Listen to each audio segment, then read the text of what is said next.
Welcome to the Saturday edition of the Box Seat. I'm Adam McGrath and joined by Mark Olmos. Mark, really looking forward to this card in front of us. Yeah, going through the races, there looks to be, throughout the whole 8 races, looks to be genuine speed, and we should get fairly run races and everybody should get their chance. Really looking forward to it. Let's take a look at the conditions that we are going to be faced with. The Moogle Rail is out 6 metres. A bit of rain expected Friday, Saturday, so make sure you do check out on the websites how that is playing. Expect to be running on a good 4, but do keep an eye out for that. Let's get straight into it. Race number 1, it is the 2-year-old plate over the 1,000 metres. And there's some handy types in this. Absolutely, and a few unraced types. I think seven first starters, so it'll be interesting to see how it pans out. The replay horse will be number 1, Hit Tune. Into the home straight, Storm Power led them. He hasn't let the favourite go yet. Now he does, and it quickly gathered them up. Dainty Test sprinted to the lead. Under the whip, Hit Tune. Down on the inside of Hoboken. Pike goes to work. Dainty Test clear from Hit Tune. Oliver's Travels is running on late. He keeps the favourite going. She'll win again, Dainty Test. Dainty Test over Hit Tune. Really interesting runner, Hit Tune. We saw Jester Jingle win on Wednesday at Belmont Park, and of course this is the half. Now, going with the same strategy here, Fred Kersley, 1,200 down to the 1,000. I think this will be very interesting. The draw's not ideal in barrier 11, but I was impressed with the run behind Dainty Test, as you could see there. All the fancied runners, it seems, Adam, or the ones with the racing experience under their belts, have drawn wide, and they're the fancied runners, and they look like they're going to put some good, genuine speed into this race. Got a few others in the run.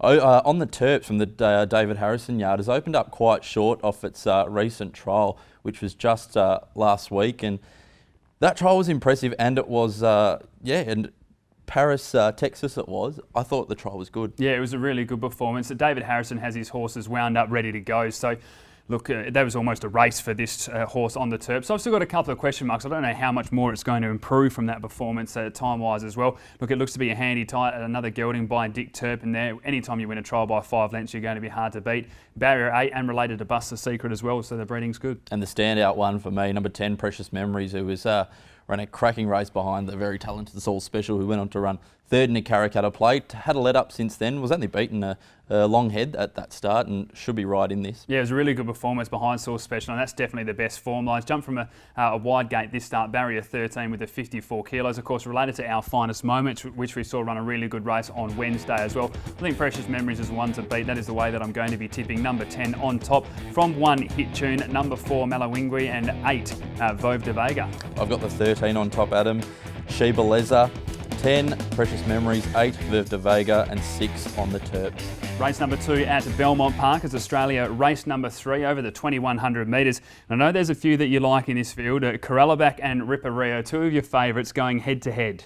Ripper Rio, a tough, honest galloper who stuck his head out last start in front of Corelliback. We'll have a look at that replay of Ripper Rio winning. Dandy, here's Corelliback to the outside running on it. Maddie's Choice, the leader at the 250. Ripper Rio on the outside, Sir Dandy. No run, King of Woo still. Now there's a gap. Corelliback chimed in. Let's Go Lakers down the outside. Ripper Rio is the leader. Corelliback is trying to run him down. It's Ripper Rio and Corelliback, but Ripper Rio responds. Ripper Rio beat... It's a really good performance by Ripper Rio at that stage. Now, as they came around the bend, looked as though Ripper Rio was just completely tired, but speaking to Brian Kersley after the race and Brad Parnham, they just said this horse doesn't corner. It's as simple as that. This will be a benefit at Belmont as well, because they'll have longer to balance up and work back into it. And the way that the horse ran through the line, I don't think the 2,100 metres is going to be an issue, but it is coming up against some proven stayers now as well. The likes of Corelliback, the Ladies' Choice, Shintamani as well. These are Saturday type stayers. Wasn't that a funny run race though, how he looked to be gone at the turn, Ripper Rio, and Corelliback looked to be going 2 to his 1, and then it reversed, and Ripper Rio was going 2 to its 1, Corelliback, and the funny race, but it was a tough win. As you mentioned, Corelliback, and the season stays the Ladies' Choice, and even if there's a bit of rain around, I think Topper Dawaza, being by Mossman, they get through the wet really well. Topper Dawaza's run was really good. I was tempted to put this horse on top. It was only its record that shaded me away. Corelliback gets 3.5 kilos on Ripper Rio, and Topper Dawaza gets 2 kilos, was held up down the straight as well. As I said, the only thing that holds me back is it's 30 starts for 2 victories and 17 starts at the track for 1 victory. But as I said, I was really tempted to put Topper Dawaza on top, so I think can run a really good race, especially in the speed in the race that will come from a horse like SAXON, SAXOFF. It'll get a chance to pound to the line, and it has shown that before as well. We'll take a look at the selections, and I'm going to tip number 1 Corelliback, from 5 Ripper Rio, 11 SAXON, SAXOFF, and 4 Shintamani. I've got the one on top as well, Adam. Corelliback from 6 Proxy, 5 Ripper Rio, and 11 SAXON, SAXOFF.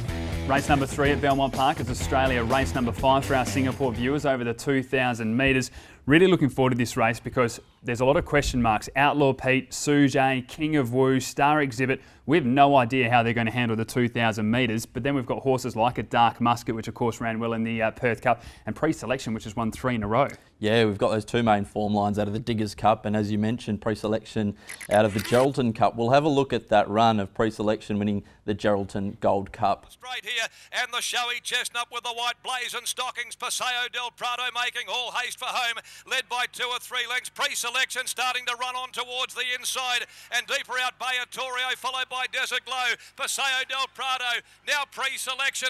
It's Preselection down on the inside, racing to the lead for Ellie Cockram. Completes. Brilliant performance by this galloper, a really good ride by Ellie Cockram as well. At the moment, all you're looking for is Alan Matthews and over 2,000 metres, and you've got a winning formula. Again, I went through this and I was liking the other horses, liking the Outlaw Pete form lines and Street Band at the distance, Star Exhibit as well. And I kept wanting to ignore Preselection, but I just couldn't, because you just know what you're going to get with this mare. She's so honest, and mares in form are always worth staying with. Great to see Ellie Cockram keep the ride as well. Wrap for her to still be on this really good galloper from the Alan Matthews yard. We've also got Star Exhibit. No surprise, Bob and Sandra Peters runner that opens up favourite. Should be in with a chance as well. And after last start, wasn't a bad run behind Corporal Larrikin, got strung out and sort of left behind. I've got it on top, but I've got so many question marks, because after the run over the 1,800 metres where you had the bumping race with Patrick Carberry down the straight and Poonamoo, they said, all right, we have to drop back because clearly it doesn't want more distance. So they've dropped back to the 15 and now they're going up to the 2,000 metres. So that's making me throw question marks. I thought it would get the distance fine. The big bonus here has to be the 52.5 kilos. Barrier 1, she'll get a lovely run, shouldn't have to do a lot of work. I still think this is the classiest horse in the field. Another interesting runner, SUJET, who we always considered a sprinter. But speaking to Simon Miller over the last few weeks, he thinks this preparation he can get over a bit of ground, and obviously that shows being in a 2,000 metre race today. This is another one with the question marks, isn't it? As you mentioned, you look at the career wins, 1,000 and 1,200 metres, stepped up to the 1,800 last start, was beaten 4 lengths but was fair on that occasion. Carries a 57 here over the 2,000 metres. Who knows what we're going to see? That's the hardest thing. When you're doing the form, we don't know. Is SUJET going to have a lovely turn of foot late, or is the distance going to be too much? We'll have to wait and see, but that is what makes this race so intriguing. Selections for it, I've decided to go with number 9, Star Exhibit from 4, Street Bandit. Really excited to see Lucy Warwick back on this horse. Number 3, Dark Musket, and 8, Preselection. I'm with you, Adam. I've got the 9 on top, Star Exhibit, with no confidence whatsoever. 8, Preselection, 2, SUJET, and 4, Street Bandit. Race number 4 at Belmont Park. It's Australia. Race number 7 for our Singapore viewers. We've seen some weak 3-year-old races on Saturdays in recent times. I feel like this is another one, but we do have some quality with Senso, which was a really good performance last start. Headlander Boy, where the form lines are really holding up. And then some that I think can break through, like a High Tea or a ROTH the TOFF, that may just be able to lift for the moment. Up the top there as well, you've got CHHAYA, who I think goes on the way up, especially after winning last start. Definitely one to improve, but we'll jump straight into the replay. And Senso, isn't he a different horse at Belmont? We'll have a look at that win from last week.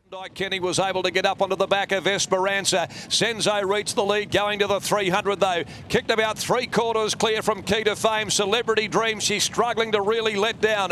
Klondike Kenny making ground. Senso with 150 to go. A length and a half in front from Key to Fame. Klondike Kenny, the favourite's going to miss the placings, and Senso wins it. Senso, it was a really good performance there by Senso. I remember our discussion at the run at Ascot, and you were really keen on Senso, and you were right. You were smack on the money, but just a week too early. And the problem was that they went back, and I know that the horse trialled well back, but I remember saying to you on the day as well, if this horse has to go forward, it's the way it wins its races, the way it gets it done. They made the change, they went forward, and we saw that different Senso. And same with what you said there, a Belmont horse. We saw already in the first few meetings that Belmont horses are just specialists. They rock up 3 from 3 at the track. We saw a couple of horses go 3 from 3 and 2 from 2 last week as well. So Senso's back. The 1,600 metres, a small question mark, but Paul Jordan was pretty confident they'd get the ground. 3 from 3 at Belmont, it's hard to argue against, isn't it? Number 2, Headlander Boy, was good winning last start, and the start before that, second to Light in my veins, so effectively that's Group 3 form. This is a horse that I just don't give a lot of credit to, and I have to start, I think, because as you mentioned, the run behind Light in my veins was good. Last start was an honest win as well, carrying the 58, drops to the 56.5. Ellie Cockram keeps a ride as well, so she could have a really good day.